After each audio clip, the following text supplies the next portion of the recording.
चलिए question number 9 देखते जे advance 2022 paper 1. A medium having dielectric constant K greater than 1 fills the space between the plates of the parallel plate capacitor. The plates having the large area and distance between them is d. Capacitor is connected to the battery of voltage V as shown in the figure A.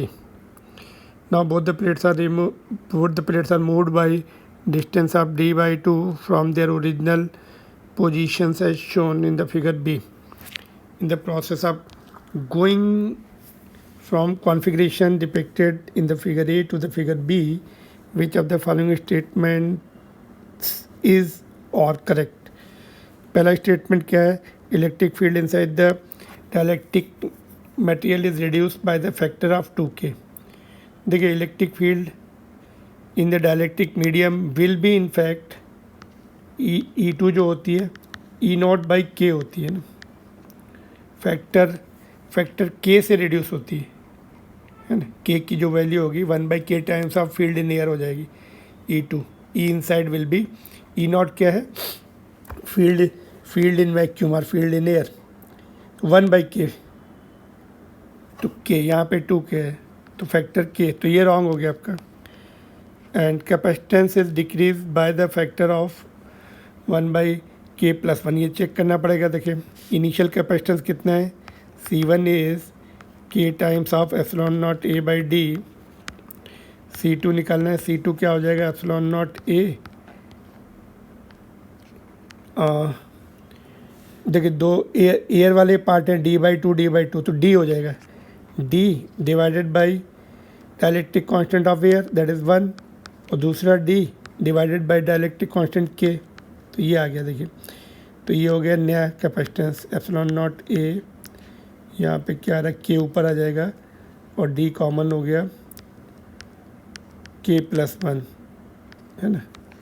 तो C2 in fact is C1/k+1 है ना.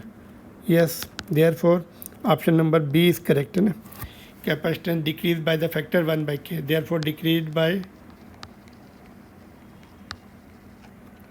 Factor of 1/k+1 है ना. तो B is correct. Now C देखते हैं. Voltage between the capacitor plate is increase by the factor of k+1. नहीं, battery connected है तो voltage remains V since battery is connected. C में voltage V2 will be V only since battery is connected, remains connected. जितना battery का voltage होगा वही रहेगा. सी is also wrong. D के लिए क्या है? वर्क डन क्या होगा? Work done will be final energy minus initial energy. Final कितनी हो जाएगी? देखिए half C2V² minus half C1V². तो हाफ तो कॉमन ले लीजिए. C2 की वैल्यू पुट करेंगे. C2 की वैल्यू कितनी है? C/k+C1. इनफैक्ट C1 की वैल्यू भी पुट कर, चलिए C1 की वैल्यू बाद में पुट करते हैं. C1/k+1 hold on. C2 की वैल्यू कितनी आ रही है? C1/k+1 माइनस C1 बार V² कॉमन ले लिया है ना. तो C1 अभी हमने C1 भी कॉमन ले लिया आगे. तो LCM ले लीजिए.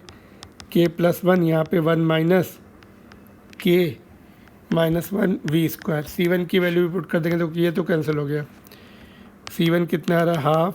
C1 is k times of epsilon not a by D minus k भी है ना, माइनस k² हो जाएगा और नीचे k+1. Depends upon k. ठीक है, कैलकुलेशन देख लीजिए. V² भी रहेगा. Therefore work done depends on k. k cancel नहीं हो रहा, डिपेंड्स ऑन k. ठीक है, k is not getting cancel. Alright, C1 + C2. C1 is in fact k epsilon not a by D. D लिखा है नीचे, d छूट गया देखिए है ना. तो एक k ब्रैकेट में भी बचा हुआ है, 1 कैंसिल हुआ था ना. तो -k² माइनस आगे शिफ्ट कर दिया. It is very well depending upon k. ऊपर भी है k, नीचे भी है. तो डी भी ऑप्शन रॉन्ग हो गया. ठीक है. Hope all the points are clear. Only B is correct. Rest of the three are incorrect. चलिए नेक्स्ट क्वेश्चन पे चलते हैं. Hope it is very clear to you. If yes, please subscribe the channel and like it also for the further such videos ahead. Okay, चलिए.